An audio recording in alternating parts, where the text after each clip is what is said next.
Welcome to 31 Days of Horror. We are on day 8.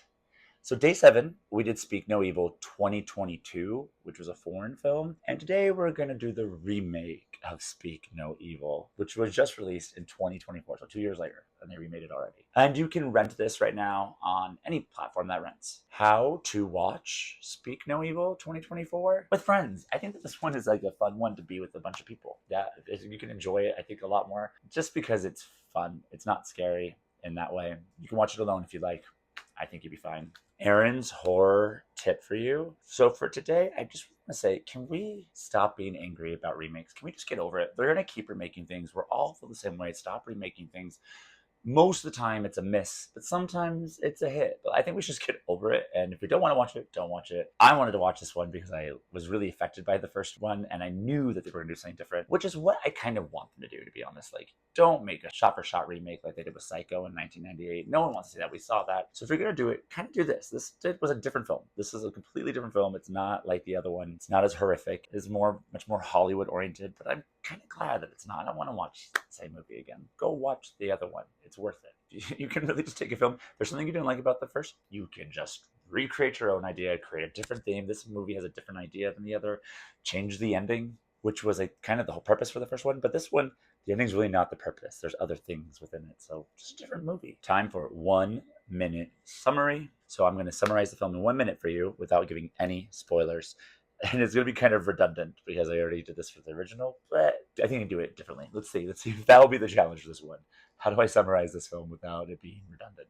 In 3, in 2, in 1. So, okay, so this one is about a couple with their daughter. They go on a trip and they meet another family that has a son who does not speak. Yeah, who weirdly does not speak or has a disability of some sort or is differently abled.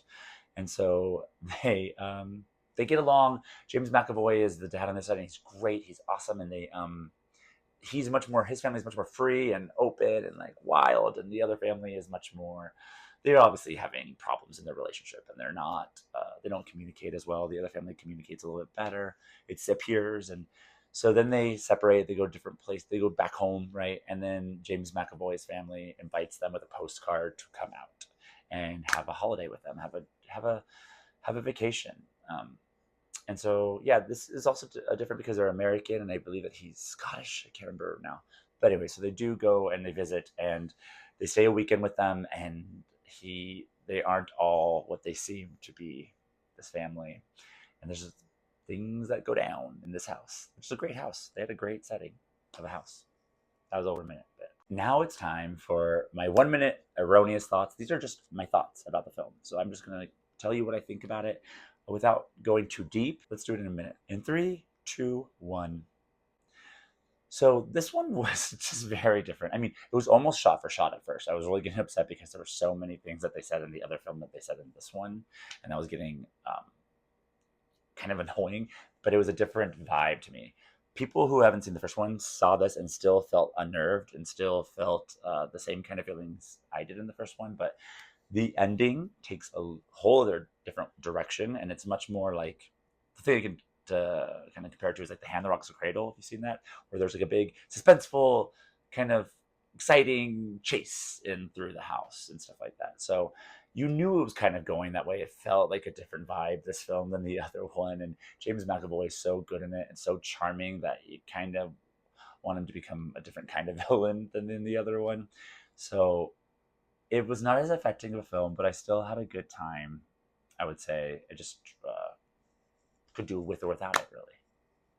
Oh, and I still have 2 seconds. That's how with or without I could do. This is Aaron's experience. This is how I watched the film or how it affected me, my experience with this movie. And I watched it the day it came out, like at a 2 p.m. showing, because that's the time I had available, which is a couple people in the theaters. And I wanted to watch it because I wanted to be spoiler free. I didn't want to hear people's thoughts or opinions because I was just going to want to have my own experience without comparing really as much as I could, because I knew this was not the original. This was not going to be like that. I knew right away from the trailer, even though the trailer shows everything pretty much. So don't watch the trailers. I had a good time. It was a good time.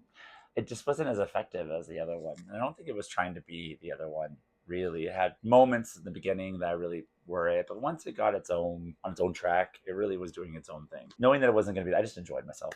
I didn't take it too serious. Did Speak No Evil 2024 stick its ending? So this is hard. Don't want to compare it to the original because I think that doesn't serve it. I want to try to kind of let it be its own film, but it's hard to not compare when they're both even called the same movie. Okay, called the same title. The original was just horrific, soul crushing, and this was not that. This was not that. This is a different ending. So I'm gonna give this ending a 3.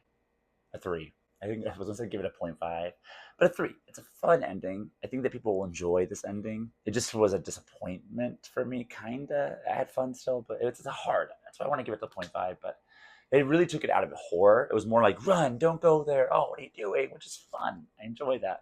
But I just really, that's the original, that's how it becomes a horror. I would not put this film in a horror, but I'm still going to do it for 31 Days of Horror. Aaron's category, I'm going to give this film just fun little one-word categories so that you can know kind of the gist of it, the feeling of it, without putting it in the genre. So here we go. Let's do this. Aaron's category for this Speak No Evil, character-driven. It's definitely about the characters, and it's a great acting piece. So I'm going to say character-driven. And it's fun. It gets to be fun eventually. Fun subjective. It's a thriller, not a horror. It's a thriller. And it's escape movie. It's escape. It's not scary. Yeah, so it's escape. And popcorn. It's a popcorn movie. This is a satisfying ending. This is not soul crushing. This is people pleasing.